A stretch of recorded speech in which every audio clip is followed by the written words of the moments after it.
Yeah, so we actually met when we were about 12 years old. We grew up in the city. Growing up here, you kind of had this shared affinity for things like skateboarding, sneakers, kind of fashion products. After high school, we kind of went our separate ways. Brian went off to do what I like to call business stuff, and I kind of went off to do design and fashion. So it was really in this fashion world, kind of working behind the curtain that you kind of realize that it's really not these like lavish, runway pieces that are keeping these brands afloat. It's really, the lower tier, more accessible items. So that kind of got me thinking, why isn't cologne as accessible? Why isn't fragrance as accessible? So that kind of started the conversation between me and Brian about 3 years ago. So what Phil and I were trying to create was the first personalized brand for all men's bathroom needs. And so we started with fragrance because we realized that it was one of those things that, every guy should wear, but we found that most American men weren't wearing regularly or weren't wearing at all.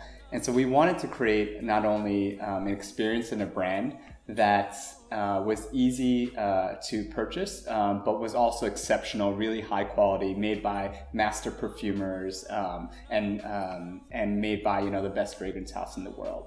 So I handle all things creative. So it kind of goes from scratch, building out the brand, the packaging, the website user flow, to all the outward facing stuff like the marketing, the social, art directing, photography. In addition to that, when it comes with the perfumers, I think Phil and I, every day we wake up and we say that we're blessed to work with Rodrigo, with Quentin, and with Olivier, because, between the three of them, I think they probably have, 70, 80 years of experience in creating fragrances for all kind of the big designer brands. So they've created a lot of award-winning fragrances, a lot of bestsellers, but at the same time, we've been able to work with them to create our palette of fragrances, which we call kind of modern classics. The most important thing for Hawthorne is we not only wanted to make these fragrances accessible from a price point standpoint, but we wanted to make them accessible from an experience.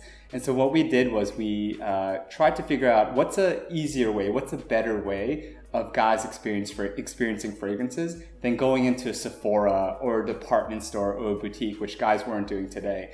And so what we found was we're going to use a couple pieces of information that every guys know, things like, drink of choice, things like dietary intake, body temperature, things like where you work. We're going to use that information holistically and I'd be able to identify your scent preference with actually over 95% accuracy.